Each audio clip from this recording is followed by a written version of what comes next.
দর্শক আমন্ত্রণ জানাচ্ছি ওয়ালটন স্মার্ট ফ্রিজ টিভিএস ইনসাইটে, সাথে আছি আমি Riyad Hossain. Walton is a global brand. World class innovation নিয়ে ওয়ালটন এখন দেশের সীমানা পেরিয়ে পৌঁছে গিয়েছে 50টিরও বেশি দেশে। ওয়ালটন, ঘরে ঘরে বিশ্বজুড়ে।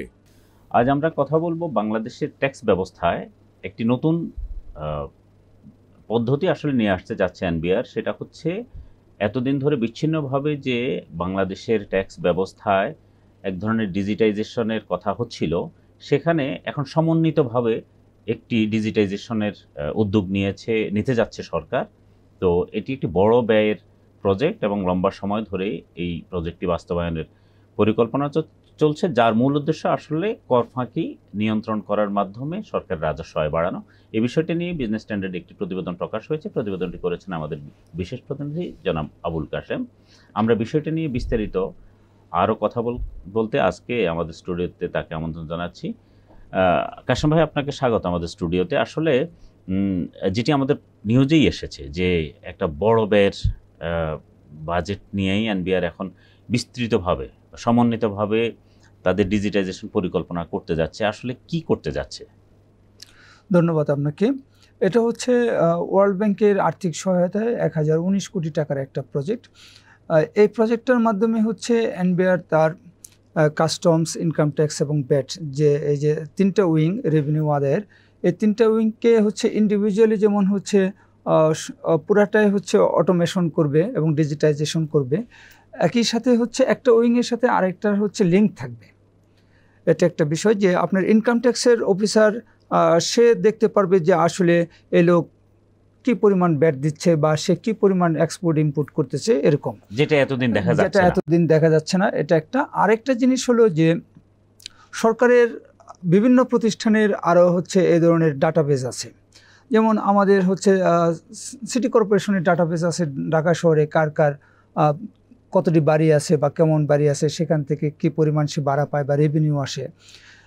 ব্যাংকে কার অ্যাকাউন্টে কী পরিমাণ টাকা পয়সা আছে, এইসব তথ্য তো বাংলাদেশ ব্যাংকের কাছে, বা কে কতটুকু খেলাপি ইত্যাদি, বা কার হলো এক্সপোর্ট প্রসিড কী পরিমাণ আসলো, কে কী ইনপুট করতেছে, এগুলি হচ্ছে ইনপুট পেমেন্ট দিচ্ছে, এগুলি হচ্ছে ব্যাংকের ডাটাবেজে আছে। তো এই যে আমাদের যে এনবিআর যে তিনটা উইংকে হচ্ছে ডিজিটাইজেশন করবে, প্লাস হচ্ছে একটা আরেকটার সাথে সমন্বিত করবে, এই একই সিস্টেম হচ্ছে সরকারের আদার এজেন্সির যে ডাটা সেন্টারগুলি আছে সেগুলির সাথে হচ্ছে কানেক্টেড হবে। ফলে আপনার হচ্ছে রেভিনিউ ফাঁকি দেওয়া, রাজস্ব ফাঁকি দেওয়াটা হচ্ছে রোধ হবে। এবং একই সাথে যেটা হবে যে এখন যেমন হচ্ছে করদাতাকে হচ্ছে অফিসারের পিছনে ঘুরতে হয়, যে অটোমেশন করলেও এতদিন যেসব অটোমেশন করছে এগুলি আসলে খুব একটা ফাংশনাল না। মানে একটা পর্যায়ে দেখা যায় যে আপনি পুরো কাজটা অনলাইনে করলেন, কিন্তু আপনার এরপরেও হচ্ছে অনলাইনে সাবমিট করার পরেও হচ্ছে এই কপিটা প্রিন্ট দিয়ে নিয়ে অফিসারের টেবিলে আপনাকে যাইতে হবে। তো এই যে এই আমাদের যে এনবিআর সংস্কার কমিশন বা বিভিন্ন এক্সপার্টরা বিভিন্ন সময় বলে আসছে যে এনবিআর যে একটা দুর্নীতির অভিযোগ আসে বা করদাতাদের হয়রানি করার একটা অভিযোগ আসে, যদি হচ্ছে এই অফিসারের সাথে করদাতার যদি এই যোগাযোগটা বিচ্ছিন্ন করা যায়, যে তাদের একজনের আরেকজনের কাছে যাওয়া লাগবে না, তাহলে সেইটা হচ্ছে রোধ করা যাবে। সেই সব উদ্যোগ এখানে থাকছে। তো এটা একটা গুরুত্বপূর্ণ বিষয়, কারণ আমরা গত 20 বছর ধরেই এনবিআর এর অটোমেশন ডিজিটাইজেশনের কথা শুনে আসছি, বিচ্ছিন্নভাবে কখনো ট্যাক্স অটোমেশনের, কখনো ভ্যাটের অটোমেশনের। আপনি জানেন, আপনি নিজেও এটি নিয়ে অনেক কাজ করেছেন। ফাইনালি দেখা গেল যে একটা পর্যায়ে খুব বেশি কাজ হয়নি, এবং আমরা এখন এসে দেখলাম এতদিন পরে, প্রায় 2 দশক পর এসে দেখা গেল অটোমেশন খুব অল্পই কার্যকর হয়েছে। তো এই উদ্যোগটি নিয়েও কি আসলে শেষ পর্যন্ত আসলে কতটুকু হতে পারে বা কি এরকম আপনার কাছে কি মনে হচ্ছে? আসলে এটিও কি শেষ পর্যন্ত ফেল করবে কিনা? এটা নিয়ে আমি কয়েকজনের সাথে কথা বলছি। এনবিআর এর এখন যিনি চেয়ারম্যান তিনি বেশ আশাবাদী, এবং এখন এই মুহূর্তে যে সরকার আছে তারা আন্তরিকভাবেই হচ্ছে এই অটোমেশনটা চাচ্ছে। এবং অতীতে কিন্তু অনেকগুলি প্রকল্প নেওয়া হয়েছে। আমি এনবিআর একজন সাবেক চেয়ারম্যানের সাথে কথা বলছিলাম, উনি আমাকে বলছিলেন যে এই এনবিআর অটোমেশন বা এই যে ইএফটি, তারপর ইএফটি ইত্যাদি মেশিন টেশিন দেওয়া, ব্যাট সিস্টেম আধুনিকায়ন ইত্যাদির নামে প্রায় হচ্ছে 15টা প্রকল্প ইতিমধ্যে নেওয়া হয়েছে, কিন্তু কোনো প্রকল্প থেকেই হচ্ছে যে ধরনের প্রত্যাশা, যে ধরনের ফলাফল আশা করা হয়েছিল সেটা হয় নাই। এবং আরেকজন এক্সপার্ট উনিও বলছিলেন যে এই যে আপনার ভিয়েতনামের কোম্পানি দিয়ে বা বিদেশি কোম্পানি দিয়ে আসলে কাজ করালে সেই কাজগুলি তারা একটা কিছু করে দিয়ে যায়, এরপরে ওই সফটওয়্যার নষ্ট হয়, এটা পাওয়া যায় না, ওটা পাওয়া যায় না, ওটা অপারেট করার জন্য যে একটা সিস্টেম, যে একটা প্রজেক্টের মাধ্যমে একটা সিস্টেম দাঁড় করালো, সেই সিস্টেমটারে হচ্ছে অপারেট করা, সেই জন্য হচ্ছে যে দক্ষ জনবল পাওয়া যায় না ইত্যাদি বিভিন্ন সমস্যার কথা তারা বলছেন। কিন্তু এখন যিনি এনবিআর চেয়ারম্যান আছেন, ওনার সাথে আমি কথা বলছিলাম এবং উনি বেশ আশাবাদী যে আসলে আগে হয় নাই তার মানে যে কখনোই হবে না, ব্যাপারটা তা না। তো এই যে এনবিআরের এই অটোমেশন ইত্যাদি কিন্তু বাধা প্রদানের ক্ষেত্রে হচ্ছে এনবিআরের এক শ্রেণীর কর্মকর্তারাই চান না যে এই ধরনের অটোমেশন হোক, কারণ অটোমেশন হলে যে তাদের যে প্রভাব সেটা আসলে কমে যায়, করদাতার উপরে তাদের যে একটা ক্ষমতা প্রয়োগের একটা সুযোগ থাকে সেটা অনেকটা কমে যায়, সেই কারণে তারা চান না। কিন্তু আমার মনে হয় যে সরকার যদি রাজনৈতিকভাবে ডিসাইডেড থাকে যে না আমি এটা করব, তাহলে এটা হবে। এইটা একটা গুরুত্বপূর্ণ বিষয়। আপনি খেয়াল করবেন বেশ কিছুদিন ধরে আলোচনা হচ্ছে বন্ড অটোমেশনের, মানে এখন যে রপ্তানিকারক যারা আপনি জানেন তারা বন্ডেড ওয়্যারহাউস সুবিধা পায়। তো এই বন্ডেড ওয়্যারহাউস আওতায় তারা কাঁচামাল আমদানি অথবা রপ্তানির পুরো ব্যবস্থাপনাটা একেবারে বিভিন্ন জায়গা থেকে যে তাদের অনুমোদন নিতে হয়, এই পুরো ব্যবস্থাপনাটা অনলাইন ভিত্তিক হয়ে যাবে। তো এইটি সর্বশেষ অনেক টেনে টেনে এই প্রকল্পটাকে গত ফেব্রুয়ারিতে এটি পুরো দমে শুরু করার পরিকল্পনা ছিল এনবিআরের, শেষ পর্যন্ত শুরু করা যায়নি, এখনও শুরু করা যায়নি। এবং একইভাবে বলা হচ্ছে যে এনবিআরের ভেতর থেকেই যারা আসলে সুবিধাভোগী যে অংশটা, বিশেষ করে অবৈধ সুবিধার ভোগী যে অংশটা, তারা চাচ্ছে না যে যতটুকু এটাকে ডিলে করে দেওয়া যায়। তো এটি নিয়ে ব্যবসায়ীদের বক্তব্য কী? কারণ এটি যদি হয় পুরো ইন্টিগ্রেশন সবার সঙ্গে হলে আমার একটা ধারণা যে এতে ব্যবসায়ীদের জন্য ভালো হওয়ার কথা।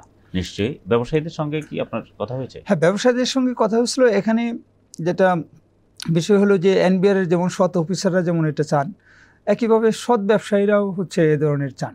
কিন্তু যারা হচ্ছে অসৎ ব্যবসায়ী বা অসৎ কর্মকর্তা, তারা আসলে কখনোই এ ধরনের চাবেন না। কারণ একজন অসৎ ব্যবসায়ী তিনি কর ফাঁকি দিয়ে একজন কর্মকর্তাকে তো একটা ঘুষ দিয়ে সে তার কাজটা করে নিচ্ছে, কিন্তু যখন এই অটোমেশন বা এই সিস্টেম হবে তখন সে আর এই সুযোগটা পাবে না।